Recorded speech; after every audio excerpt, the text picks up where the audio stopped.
बिस्मिल्लाहिर्रहमानिर्रहीम। जी दोस्तों, व्हाट्सएप के ऊपर आसफ भाई हैं सरगोदा से, उन्होंने एक सवाल किया है। सवाल सुन लें, इंशाल्लाह मैं जवाब देता हूँ।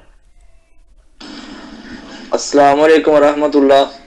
उस्ताद मोहतरम, सवाल है कि एक बंदा सी, पहले वो बरेलवी सी, अहले सुन्नत जड़ा वाल जमात बरेलवी हनफी, वो नमाज मेरे पीछे पढ़दा सी ते हुण वो पता चलिया कि वो मरज़ई हो गया ते नमाज मेरे पीछे पढ़दा। मैं उन्होंने पूछया, मैं भाई तू मरज़ई हो गया ते फिर मेहरबानी ते नमाज मेरे पीछे नहीं हुंदी ते ना पढ़िया कर।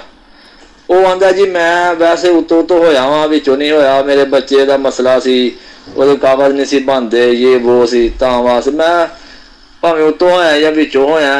वो हुण बंदा भी बड़ा शरीर है, बड़ा मसलन शैतान किस्म दा है ते मैं बड़ा परेशान हाँ भी वो नमाज मेरे पीछे पढ़दा है ते दूसरा है भी बहुत ज़्यादा ना शरारती किस्म दा वो बंदा है। तो क्या हुण मेरे वास्ते की सूरत हाल है, वो नमाज मेरे पीछे पढ़े या मैं पढ़ाना वा, कोई ਇਹਦਾ हल मेहरबानी दस दिओ। मैं बहुत परेशान है इस मामले अंदर। उन्होंने समझाया पहले बड़ा भी ये काम तू गलत किया है, लेकिन वो दुनिया के लालच में आके बस वो मरज़ई हो गया तो नमाज़ा मेरे पीछे पढ़दा है। जी भाई, आपने पंजाबी में सवाल किया है। सवाल ये किया है कि आप इमाम हैं और पीछे एक कादियानी मरज़ई, जो कि अभी कादियानी मरज़ई हुआ है, तो उसको आपने रोका भी है कि तू मेरे पीछे नमाज ना पढ़ा कर, तेरी मेरे पीछे नमाज नहीं होती। तो अब आप सवाल ये कर रहे हैं कि मैं क्या करूं, आया मेरी इमामत होती है कि नहीं होती, या उस बंदे का मैं क्या करूं। इसका जवाब ये है कि आपकी इमामत के ऊपर कोई फ़र्क नहीं पड़ता, और इमामत की शराइत में मुक्तदी के बारे में कोई नहीं है कि भाई आपका मुक्तदी कैसा होना चाहिए। आपकी अपनी ज़ात के बारे में वो शराइत होती हैं। आपकी अपनी इमामत बिल्कुल दुरुस्त है, आप वो करते रहें।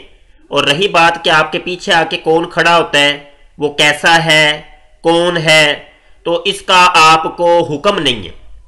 हाँ, ये है तबलीग आप कर दें, उसको समझाएं, जो आपका हक पहुंचता है आप वो करें। अच्छा, ये दूसरा अब सवाल का जवाब जो है ना, ये एक कादियानी मरज़ई को भी मैं देना चाहता हूं कि जो आपके पीछे आके खड़ा होता है। ये मैं एक किताब का सफ़ा आपको दिखाता हूं। ये फ़िक़्ह अहमदिया कादियानी मरज़इयों की किताब है, जिसके अंदर कादियानी मरज़इयों के फ़िक़्ही मसाइल लिखे हुए। उसका सफ़ा नंबर 35 है, जिल्द अव्वल है। यहाँ देखें जी, इमामुस्सलात मुकर्रर करने की शराइत। इमाम एक मुत्तकी, परहेजगार और मुबाए मुसलमान को होना बनाना चाहिए। मुबाए मुसलमान से मुराद यह है कि जिसने मिर्ज़ा गुलाम कादियानी को अपना नबी और रसूल और इमाम मेहदी माना है, उसको मुबाए मुसलमान कहते हैं। ये कादियानी मरज़इयों के नज़दीक जिसने बैअत की या मिर्ज़ा गुलाम कादियानी से, इससे मुराद वो है।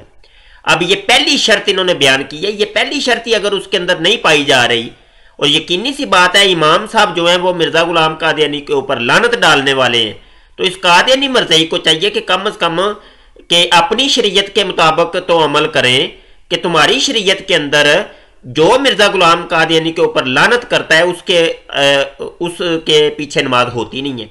अच्छा, आगे लिखते हैं, वो खुदा का हो और खुदा के लिए काम करे, नफ्स की मलऊनी या पेशा वाराना। अच्छा, ये खुदा का हो, खुदा से मुराद वो काला कालू या लाश, यानी काले और कालू को भी मानने वाला हो या लाश को भी मानने वाला हो। अच्छा, किसी ऐसे शख्स के पीछे नमाज नहीं पढ़नी चाहिए, ठीक है जी, जिससे बैअत ना की हो, जिसने बैअत ना की हो। अच्छा, ये देखें, ये लिखा हुआ बात है। अच्छा, ये सारा आपके सामने है, ये देख लें।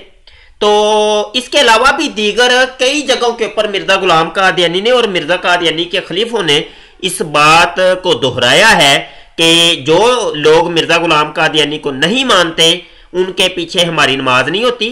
ये इनका इस्लाम के साथ कोई ताल्लुक नहीं है, ये काफर हैं, ये कुत्ते हैं, कमीने हैं, खंजीर हैं।